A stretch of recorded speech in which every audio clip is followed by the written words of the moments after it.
Hello students, welcome back. Today we are going to continue our chapter Kings and Chronicles, the Mughal Court. As we all know very well कि इस chapter का नाम बदल कर अब क्या हो गया है, the Mughal court reconstructing histories through chronicles, right. इससे ये this is the second part of the chapter. इससे पहले का जो एक पार्ट है वो ऑलरेडी अपलोडेड है. अगर आपने उसको नहीं देखा है तो before listening to this lecture you have to listen that, ताकि आपका इस लेक्चर के साथ लिंक बन पाए. पहले जो लेक्चर था उसमें हमने बात की थी क्रॉनिकल्स क्या है, और इसके साथ साथ हमने मैन्यूस्क्रिप्ट्स के बारे में डिटेल में डिस्कस किया था. आज के लेक्चर में हम मेनली बात करेंगे अकबरनामा और बादशाहनामा की, जो कि बहुत ही इम्पॉर्टेंट क्वेश्चन है फ्रॉम दिस चैप्टर. अकबरनामा पर या बादशाहनामा पर या इनके राइटर्स पर कहीं ना कहीं से कुछ ना कुछ क्वेश्चन एग्जाम में 100% आता है. Before starting the lecture I just want to tell you कि अगर any one of you what political science से रिलेटेड अगर किसी लेक्चर की ज़रूरत है, किसी चैप्टर में आपको कन्फ्यूज़न है, तो डिस्क्रिप्शन बॉक्स में पॉलिटिकल साइंस के लेक्चर्स का भी लिंक दिया गया है. आप वहाँ जाकर अपनी प्रॉब्लम सॉल्व कर सकते हैं. इसके साथ साथ 10th क्लास के कुछ चैप्टर्स हैं वो भी अपलोड हो चुके हैं. साथ ही उसमें आपका टेलीग्राम का भी लिंक दिया गया है. आप चाहे तो टेलीग्राम में जाकर भी ज्वाइन कर सकते हैं. अब हम बात करते हैं पेंटेड इमेजेस. अकबरनामा और बादशाहनामा से पहले हमें ये मालूम करना होगा, हमें ये पता होना चाहिए कि जो इमेजेस थी उस समय पेंट की जाती थी तो उसका वो किस तरीके से एक इम्पॉर्टेंट रोल प्ले करती थी. Painters played an important role. पहले हमने बात की थी कि जो बुक्स वगैरह लिखी जाती थी उनमें किताब खाने को हमने डिस्कस किया था कि जितने भी क्रॉनिकल्स लिखे जाते थे या राजा से रिलेटेड कुछ भी लिखा जाता था तो उसमें काफ़ी लोगों की अहम भूमिका होती थी, जिनमें हमने पेंटर्स की भी बात की थी. तो पेंटर्स क्या थे? Painters played an important role in the production of Mughal manuscripts. जो मुगल मैन्यूस्क्रिप्ट्स को बनाने में पेंटर्स का बहुत ही इम्पॉर्टेंट, बहुत ही अहम रोल था. Painting and pictures enhance the beauty of any book. कोई भी बुक है उसमें जो पेंटिंग होती है, पिक्चर्स होती है, उससे वो बुक जो और भी अच्छी दिखती है. सपोज़ आपकी कोई भी बुक है या छोटे बच्चों को आप बुक देते हैं या आप खुद इवन जब हम इतने बड़े भी हो गए तो एक बुक है जिसमें कोई भी पिक्चर ना हो और एक है जिसमें पिक्चर्स के साथ एक्सप्लेनेशन की हो, तो नो डाउट कि हमें जो पेंटिंग वाली स्पेशली कलर्ड पेंटिंग या ब्लैक एंड वाइट पेंटिंग्स वाली जो पिक्चर्स वाली बुक होगी वो ज़्यादा अट्रैक्टिव लगेगी, उसको पढ़ने का ज़्यादा मन करेगा. तो इसी तरीके से उस समय भी जो पेंटिंग और पिक्चर्स हैं ये क्या हैं, किसी भी बुक की ब्यूटी को बढ़ाती हैं. Images describe an event in visual forms. उस समय में मैन्यूस्क्रिप्ट में जो पेंटिंग्स दी जाती थी वो क्या थी? इमेजेस जो थी विजुअल फॉर्म में उस चीज़ को एक्सप्रेस करती थी, उस घटना को, उस किसी भी इंसिडेंट को एक्सप्रेस करती थी in the visual form. Scribes left blank spaces on near by pages. Scribes जो होते थे जब बुक को बाइंड करते थे, कंप्लीट करते थे, तो साइड्स में ब्लैंक स्पेस छोड़ देते थे. वो ब्लैंक स्पेस किस लिए छोड़ते थे? ताकि उन ब्लैंक स्पेसेस पर पिक्चर्स को किया जा सके, पेंट किया जा सके. Pictures not only enhance the beauty but believe to possess special powers of communicating ideas about the kingdom and power of Kings.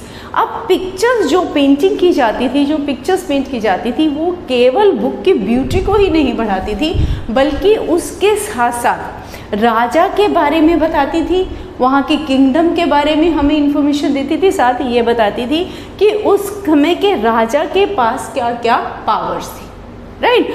Then the historian Abul Fazl describe painting as a magical art. Abul Fazl, it's a very very important name of this chapter. Abul Fazl ने painting को क्या बोला है? Magical art. It's your 1 mark question. ये पूछा जा सकता है who describe painting as a magical art. तो किसने डिस्क्राइब किया था? अबुल फजल ने. The Safavid kings of Iran supported the finest artist. साफिद king जो थे ईरान के, सफाविद किंग ईरान के जो थे, उन्होंने भी जो फाइनेस्ट आर्टिस्ट थे, जो अच्छे आर्टिस्ट होते थे, उनको सपोर्ट करते थे, उनको ट्रेंड किया जाता था. They were trained in workshop which was set up at the court.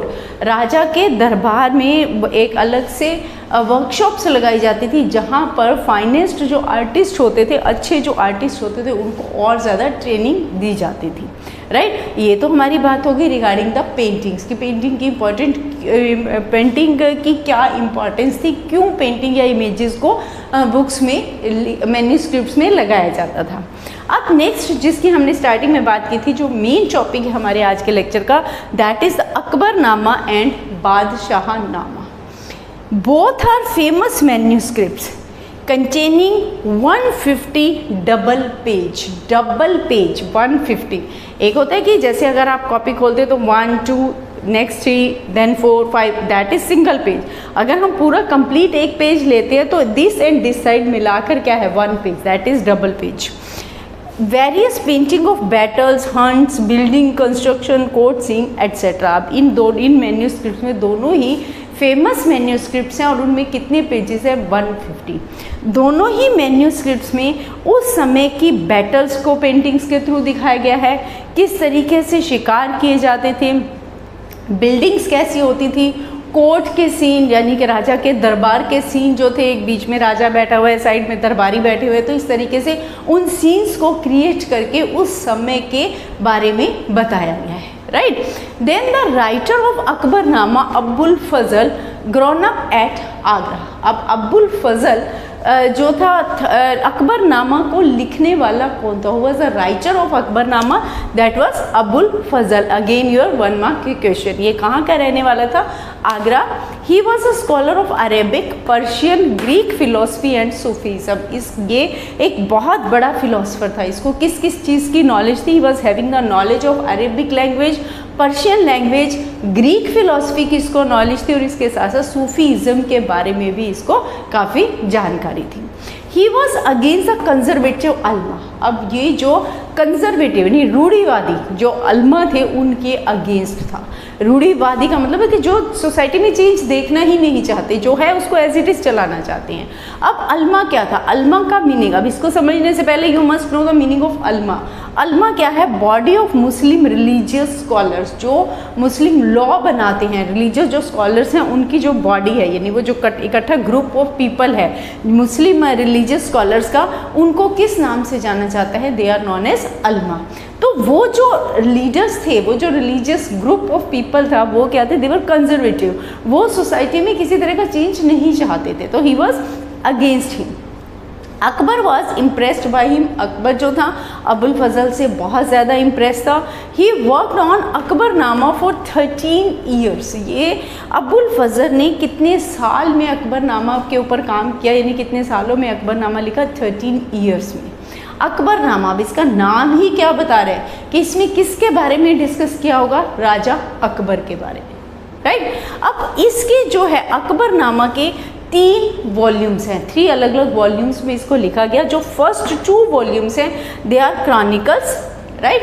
And जो तीसरा इसका तीसरा वॉल्यूम है उसका नाम क्या है, एन अकबरी, यानी कि इसमें किसके बारे में बताया गया है, describe social, administrative, cultural aspects etcetera of Akbar's reign. Akbar के समय में किस तरीके से सोसाइटी थी, एडमिनिस्ट्रेशन कैसे किया जाता था, कल्चरल पॉइंट ऑफ व्यू से किस तरीके से जो कल्चर थी वो कैसी थी सोसाइटी की, इन सब के बारे में अकबर के समय में ये सब क्या था, इन सब के बारे में इसमें बताया गया है।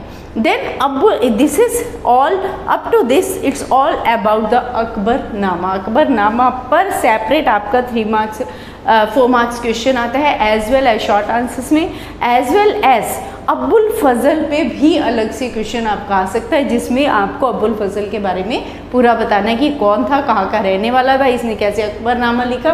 तो मतलब घूम फिर के आंसर वही आएगा, सिर्फ क्वेश्चन लिखने का तरीका अकॉर्डिंग टू क्वेश्चन होगा, right. Then next one is Abdul Hamid Lahori. अब अब्दुल हामिद लाहौरी कौन था, he was a pupil of Abul Fazl wrote Badshahnama, जो कि अबुल फजल का शिष्य था, प्यूपिल था, राइट, अनुयायी था। उसने क्या लिखा था, he wrote Badshahnama. Again 1 mark question, who wrote Badshahnama, तो किसने लिखा था, it was written by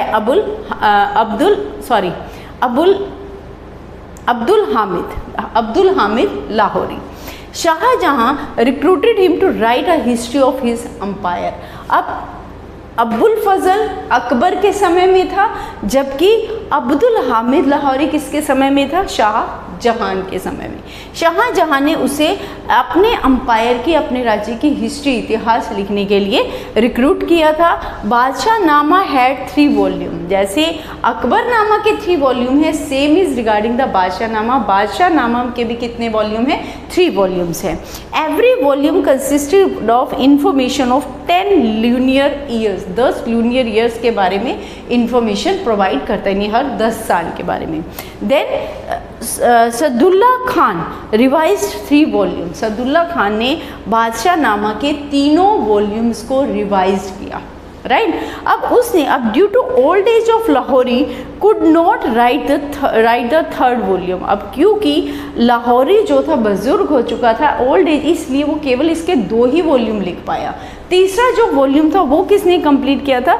Sadullah Khan ने। It was written by Sadullah Khan ने उसको रिवाइज किया था, तो 2 वॉल्यूम लाहौरी ने लिखे थे, तीसरा वॉल्यूम किसने लिखा था? वारिस ने, right. Then sir William Jones founded Asiatic Society of Bengal.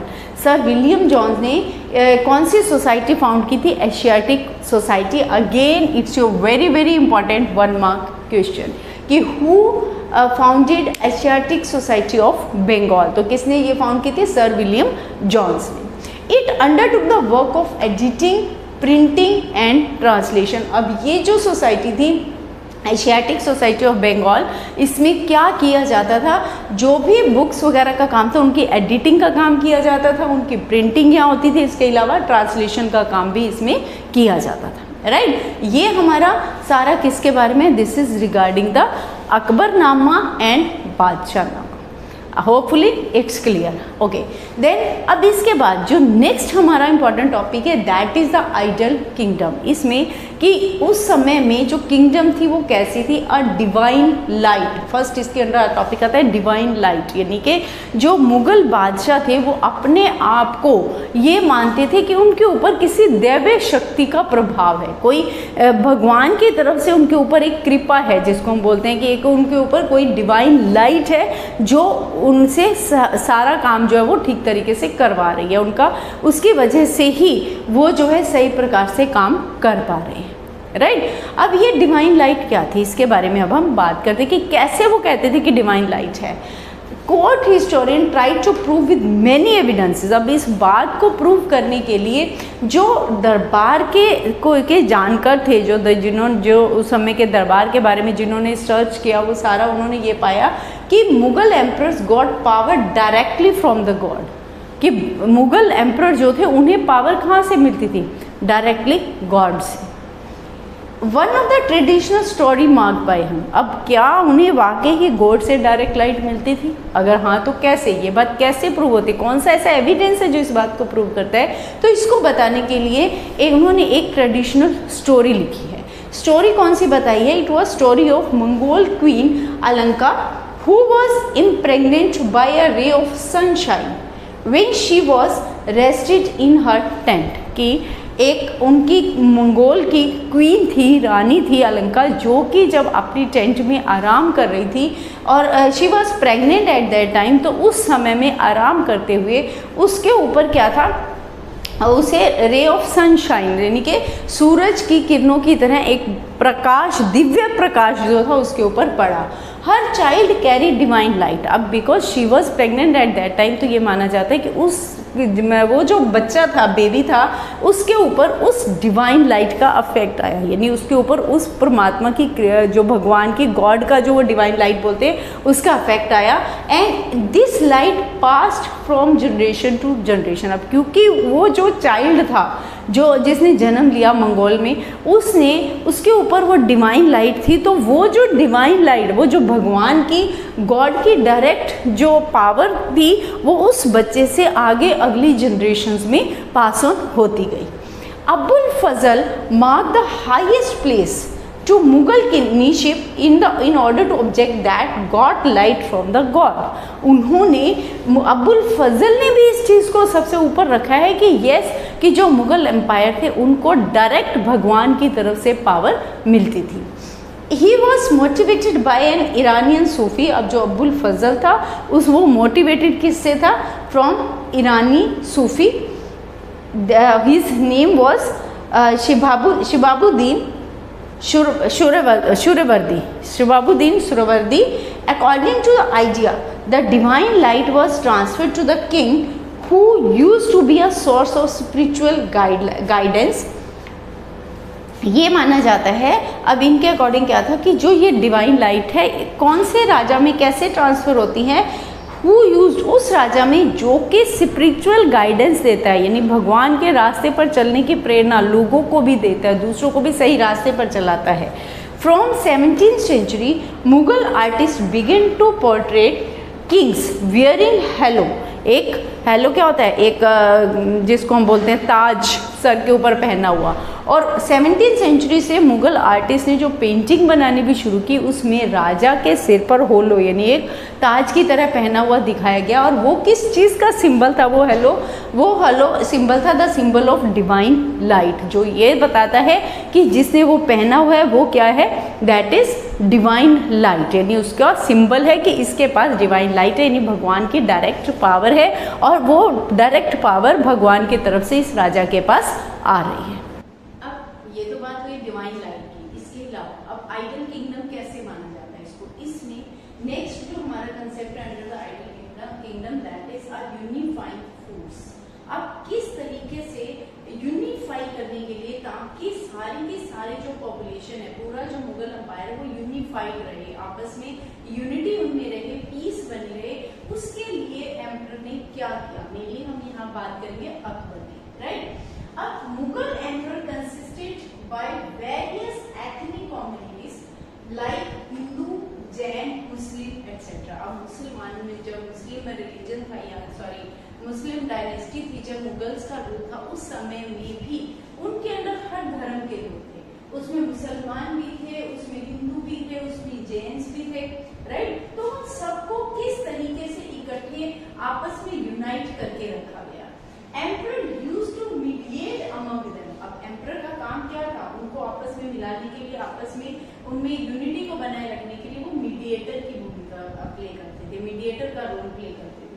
And try to maintain peace and unity. और एज अ मीडिएटर वो ये उनकी ये कोशिश रहती थी कि हर कम्युनिटी के बीच में आपस में पीस बनी रहे, उनके बीच में यूनिटी, एकता जो है वो बनी रहे। द आइडिया ऑफ सुलेह, अब इस चीज को बढ़ाने के लिए, इस चीज को और आगे ताकि वो प्रॉपर उनमें यूनिटी रहे, किस चीज को जो था आइडिया ऑफ सुलेह का आइडिया जो था वो एस्टेब्लिश किया गया।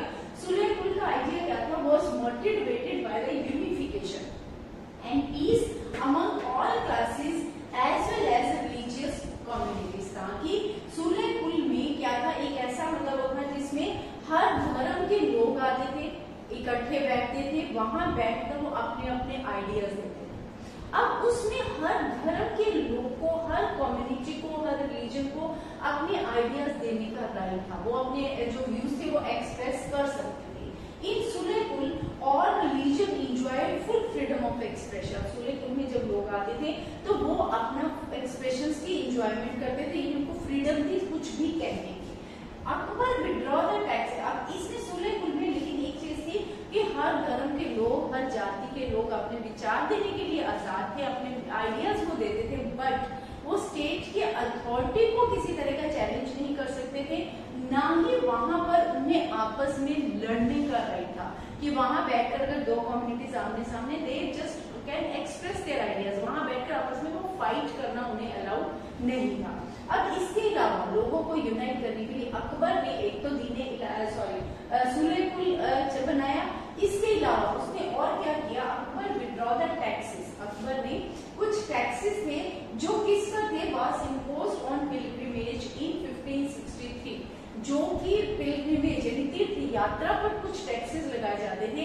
तो 1563 में अकबर ने हर तरह का तीर्थ यात्रा पर कोई भी कर था, कोई भी टैक्स था, तो उसको समाप्त कर दिया। एज वेल एज इन जजिया इन 1564, इसके अलावा जजिया कर को भी, जजिया टैक्स को भी उसने 1564 में समाप्त किया। जजिया क्या था? जब भी कोई भी हिंदू व्यक्ति अगर अपने किसी भी तीर्थ यात्रा पर जाता था तो उससे रास्ते में मुसलमानों को जो पे करना पड़ता था। तो वो जो तीर्थ यात्रा पर जो टैक्स था that is only for the Hindus, तो उसको क्या बोला जाता था, that was known as jizya, right. तो अकबर ने 1563 में सारे तीर्थों पर, जो भी तीर्थ यात्रा पर कर होते थे पिलग्रिमेज पर, वो सारे खत्म किए। साथ ही साथ 1564 में जजिया कर को भी, जजिया टैक्स को भी समाप्त कर दिया। Provided grant and support to build and maintain places of worship, इसके अलावा धार्मिक स्थानों को बनाने के लिए, चाहे वो किसी भी धर्म के हो, किसी भी रिलीजन के हो, उसके लिए वो उसको मेंटेन करने के लिए, उनको बनाने में भी सपोर्ट करता था, जो था उनको सपोर्ट प्रोवाइड करता था। औरंगजेब रीइंपोज्ड द जजिया, देखिए जब अकबर के बाद लास्ट मुगल एम्परर औरंगजेब आया, तो औरंगजेब ने आकर जजिया कर को दोबारा से स्टार्ट कर दिया। According to Abul Fazl, Mughal emperor used to protect life. अब अबुल फजल ने जो लिखा है उसके अकॉर्डिंग क्या है, अबुल फजल ये बताता है कि मुगल एम्परर जितने भी थे वो क्या करते थे, यूज्ड टू प्रोटेक्ट, उनका मेन मकसद क्या होता था, लोगों की लाइफ को बचाना, लाइफ यानी जनता को बचाना, प्रॉपर्टी माल उसको सेव करना, ऑनर व्यक्ति के ऑनर को, रिस्पेक्ट को, उसके नाम को बचाए रखना, एंड फेथ, फेथ मतलब दीन यानी धर्म में विश्वास, विश्वास एक दूसरे पर, यानी life, property, honour and faith. ये अपने सब्जेक्ट्स में अपने जो फ्लोर्स थे, जो उनके लोग थे, उनमें इन चीजों को बनाए रखना, इसकी प्रोटेक्शन करना हर मुगल एम्परर का मेन काम था। उनकी जो मेन ड्यूटी जो थी वो अपने आप को अपनी मानना, राइट। तो ये सारा हमने आज किसके बारे में डिस्कस किया, we have discussed regarding the Akbarnama, Badshahnama, as well as we discussed regarding ideal kingdom, की जो मुगल किंगडम थी उसको आइजल किंगडम क्यों कहा जाता है, किस तरीके से क्या क्या स्टेप्स उठाए गए जिससे कि लोगों को आपस में यूनाइट करके रखा, right. Hopefully it's clear to you. Don't forget to like, share and subscribe.